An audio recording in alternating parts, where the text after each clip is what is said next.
Breaking news చూస్తున్నాం. Sattenapalli Janasena party సమన్వయకర్త Borra Venkatappa Rao independent అభ్యర్థిగా నామినేషన్ వేసేందుకైతే రంగం సిద్ధం చేసుకున్నట్టు తెలుస్తుంది.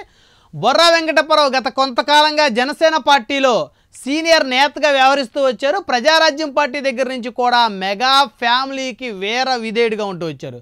సత్తెనపల్లి నియోజకవర్గానికి సంబంధించి 2009లోనే బొర్రా వెంకటప్పారావు ప్రజారాజ్యం పార్టీ టికెట్ ఆశించిన పరిస్థితి ఉంది. తదనంతర కాలంలో బొర్రా వెంకటప్పారావు జనసేన పార్టీలో చేరినటువంటి పరిస్థితి ఉంది. అయితే జనసేన పార్టీలో చేరిన దగ్గర నుంచి కూడా బొర్రా వెంకటప్పారావు తనదైన శైలిలో రాజకీయాలు నడిపారు. సత్తెనపల్లి నియోజకవర్గంలో బొర్రా వెంకటప్పారావు జనసేన పార్టీ తరపు నుంచి అభ్యర్థిగా పోటీ చేయాలనేటువంటి ఆలోచనలో నియోజకవర్గం మొత్తం కూడా అనేక మార్లు పర్యటన చేసిన పరిస్థితి ఉంది. ఆర్థికంగా రాజకీయంగా బలమైనటువంటి నేతగా గుర్తింపున్న బొర్రా వెంకటప్పారావు సత్తెనపల్లికి స్థానికుడు అవడంతో సత్తెనపల్లి నియోజకవర్గ టికెట్ తనకే వస్తుందనేటువంటి అంచనాలతో బొర్రా వెంకటప్పారావు ముందుకెళ్లారు. అయితే ఊహించిన రీతిలో టీడీపీ, జనసేన, బీజేపీ కూటమికి సంబంధించి సత్తెనపల్లి నియోజకవర్గ టికెట్ అటు తెలుగుదేశం పార్టీకి సంబంధించి మాజీ మంత్రి కన్నా లక్ష్మీనారాయణకి ఈ టికెట్ని అయితే కేటాయించిన పరిస్థితి ఉంది. కన్నా లక్ష్మీనారాయణకి టికెట్ కేటాయించిన దగ్గర నుంచి కూడా బొర్రా వెంకటప్పారావు అయితే కన్నాకి సహకరించిన పరిస్థితి లేదు.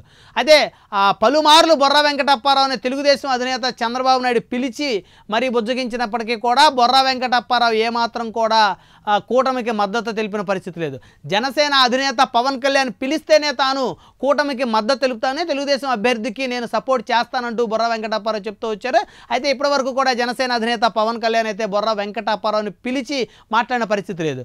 అయితే ఈ పరిస్థితులు, పరిణామాలకి అనుగుణంగా బొర్రా వెంకటప్పారావు సత్తెనపల్లి నియోజకవర్గంలో ఇండిపెండెంట్ అభ్యర్థిగా అంటే జనసేన పార్టీ రెబల్ అభ్యర్థిగా నామినేషన్ వేయడానికి అయితే రంగం సిద్ధం చేసుకున్నట్టు తెలుస్తుంది.